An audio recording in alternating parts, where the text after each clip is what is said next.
Hi hello ಎಲ್ರಿಗೂ ನಮಸ್ಕಾರ. And ನೀವು ಆಲ್ರೆಡಿ ತಮ್ಮನೇಲಲ್ಲಿ ನೋಡಿರ್ತೀರಾ, ಇದು ನನ್ನ ಮೊದಲ ವ್ಲಾಗ್.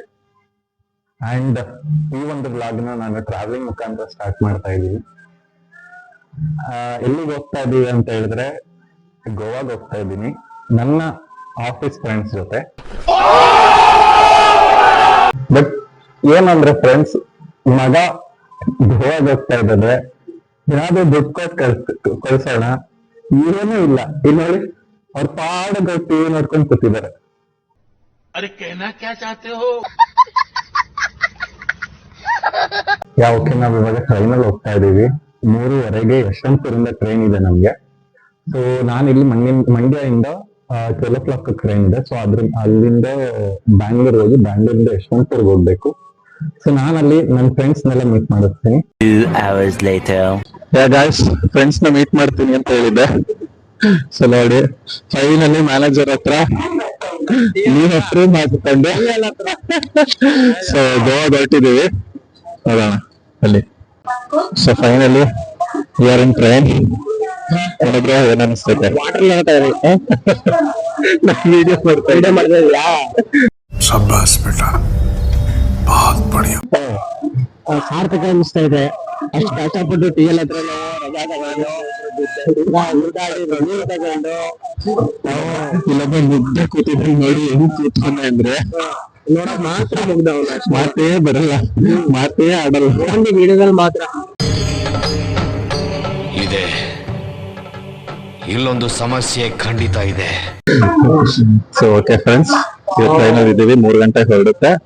ಹೊಟ್ಟೆ ಹಸಿತೈತೆ, ಊಟ ಮಾಡಿಲ್ಲ ಇನ್ನ ಊಟ ಕೊಡ್ತಿಲ್ಲ.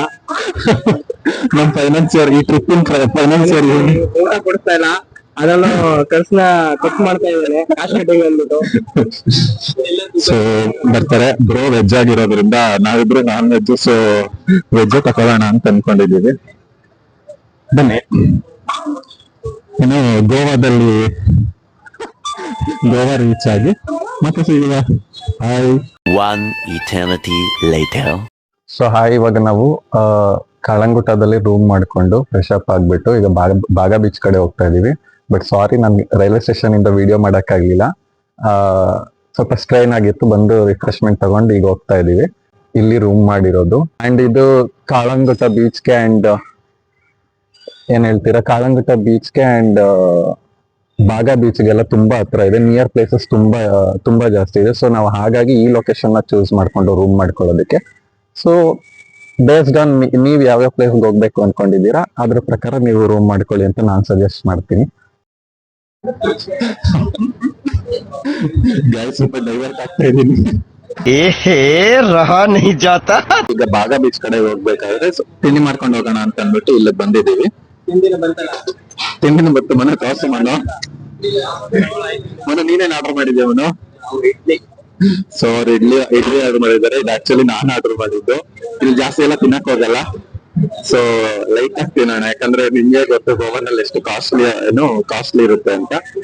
ಸೊ ಹಾಗಾಗಿ ಹೆಲ್ತ್, ಮನು ಬ್ರೋ ಹೇಳ್ದಾಗೆ ಹೆಲ್ತ್ ಪರ್ಪಸ್ ಕೂಡ ಇಂಪಾರ್ಟೆಂಟ್. ಅಂಡ್ ನಮ್ ಶ್ರೀಧರ್ ಅವರು ನಿಮ್ಗೆಲ್ಲ ಒಂದ್ ಸಜೆಷನ್ಸ್ ಕೊಡ್ತಾರಂತೆ, ಹೇಳಿಸಿದಾರ ಅವ್ರೆ.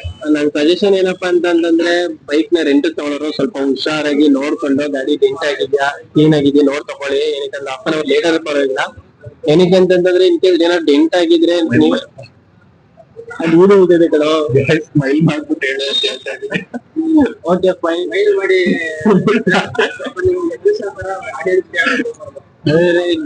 ಮತ್ತೆ ಪೇಷನ್ ಸ್ಟಾರ್ಟ್ ಮಾಡ್ಬೇಕಾ? खत्म. Bye bye, tata, goodbye, गया. ಡೆಂಟ್ ಏನಾರು ಆಗಿತ್ತು ಅಂತಂದ್ರೆ ನೀವು ನೋಡ್ಕೊಂಡಿಲ್ಲ ಅಂತಂದ್ರೆ, ಸೊ ಕೊನೆಯಲ್ಲಿ ನೀವು ಯಾವಾಗ ಹೋಗಿ ನೀವು ಬೈಕ್ ನ ವಾಪಸ್ ಕೊಡ್ಬೇಕಾದ್ರೆ ಅವ್ರು ಏನ್ ಹೇಳ್ತಾರೆ ಅಂತಂದ್ರೆ, ಇದು ನೀವೇ ಡೆಂಟ್ ಮಾಡಿರೋದು, ಸೊ ನೀವೇ ಅದಕ್ಕೂ ಕೂಡ ಪೇ ಮಾಡ್ಬೇಕು ಎಷ್ಟು ಅಂತ ಅನ್ಬಿಟ್ಟು. ಸೊ ನೀವು ಚಾರ್ಜಸ್ ಪೇ ಮಾಡುವಂತ ಚಾನ್ಸಸ್ ಇರುತ್ತೆ. ಸೊ ಅದಕ್ಕೋಸ್ಕರ ಹುಷಾರಾಗಿ ನೋಡ್ಕೊಂಡು ಬೈಕ್ ನ ರೆಂಟ್ ತಗೊಳ್ಳಿ ಅಷ್ಟೇ. ಆಯ್ತು, ಇಡ್ಲಿ ಆರ್ಡರ್ ಮಾಡಿದೀವಿ. ಸಿಂಗಲ್ ಇಡ್ಲಿ, ಸಿಂಗಲ್ ವಡೆ, ಡಿಪ್ಗೆ 100 rupees ಚಾರ್ಜ್ ಮಾಡಿದ್ದಾರೆ.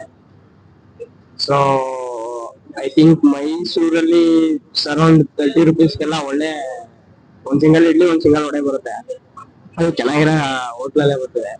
ಸೊ ಏನು ಮಾಡಕ್ಕಾಗಲ್ಲ, ಕಾಸ್ಟ್ಲಿ. ಒಂದ್ಸರಿ ಎಕ್ಸ್ಪೀರಿಯನ್ಸ್ ಮಾಡ್ಬೇಕು ಅಂತಂದ್ರೆ ನಾವು ಪೇ ಮಾಡ್ಬೇಕಾಗುತ್ತೆ. ಸೊ ಏನು ಮಾಡಕ್ಕಾಗಲ್ಲ. ಹೇಳ್ಬೇಕಂತಂದ್ರೆ ನಮ್ ಮಂಡ್ಯ ಫುಡ್ ಅಡ್ಜಸ್ಟ್ ಆಗ್ಬಿಟ್ಟು ಯಾವ ಕಡೆನೂ ಇಷ್ಟ ಆಗಲ್ಲ. ಏನ್ ಮಾಡಕ್ಕಾಗಲ್ಲ, ಬಂದ್ಬಿಟ್ಟಿದೀವಿ ಟ್ರಿಪ್ಗೆ. ಸೊ ಹೊಟ್ಟೆ ತುಂಬೇಕಲ್ಲ, ಹಾಗಾಗಿ ತಿನ್ಕೊಂಡು ಹೋಗ್ಬೇಕು. ಏನಂತೀರಾ ಮಿಸ್ಟರ್ ಶ್ರೀಧರ್? ಹೌದೌದು, ನಮ್ ಪಾಂಡಪುರಕ್ಕೆ ಹೋಗಿದ್ರೆ 80 ರೂಪಾಯಿ ಕೊಟ್ಟಿದ್ರೆ 15 ಇಡ್ಲಿ ಕೊಡ್ತಾ ಇದ್ರು. ಪಾಂಡವಪುರ ಬಿಡಲ್ಲ. 1 hour later.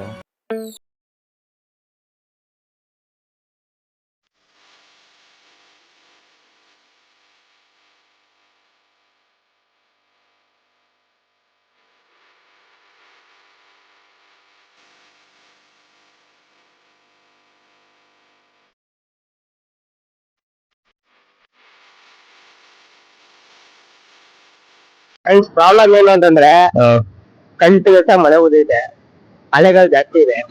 ನಾವು ಅಲ್ಲಿಂದ ಖರ್ಚು ಮಾಡ್ಕೊಂಡ್ಬಂದು ಇವ್ರುಗಳು ಒಳಗಡೆ ಬೀಳ್ತಾ ಇಲ್ಲ.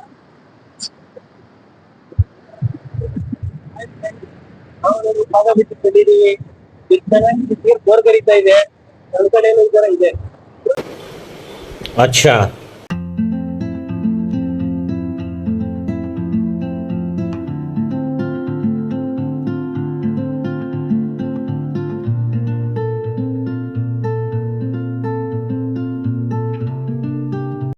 ಇಲ್ಲಿ ಮೀನು ಹಿಡಿಯೋರಿಗೆ ಸಹಾಯ ಆಗಲಿ ಅಂತ ಹೇಳ್ಬಿಟ್ಟು ನನ್ನ ಫ್ರೆಂಡ್ಸ್ ಹಾಗೂ ಅಲ್ಲಿ ಬಂದಿದ್ದಂತಹ ಟೂರಿಸ್ಟ್ಗಳೆಲ್ಲರೂ ಸೇರಿಕೊಂಡು ಬೋಟ್ನ ನೀರಿಗೆ ತೊಳ್ಳೋದಕ್ಕೆ ಸಹಾಯ ಮಾಡಿದ್ರು.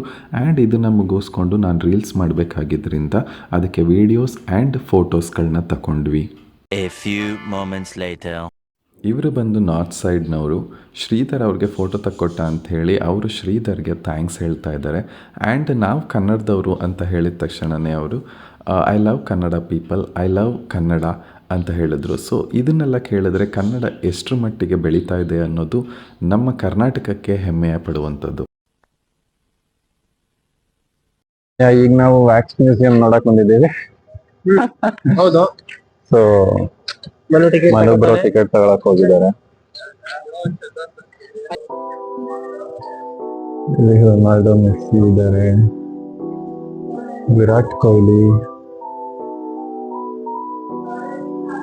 ಸ್ಟೀವ್ ಜಾಬ್ಸ್, ನರೇಂದ್ರ ಮೋದಿ ಅವರು, मजा नहीं आ रहा है. ಆಲ್ಬರ್ಟ್ ಐನ್ಸ್ಟೈನ್,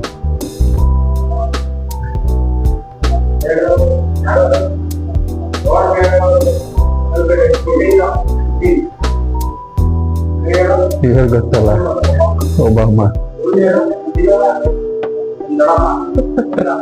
ಸ್ವತಂತ್ರ ಕೊಡಿಸ್ತವ್ರು.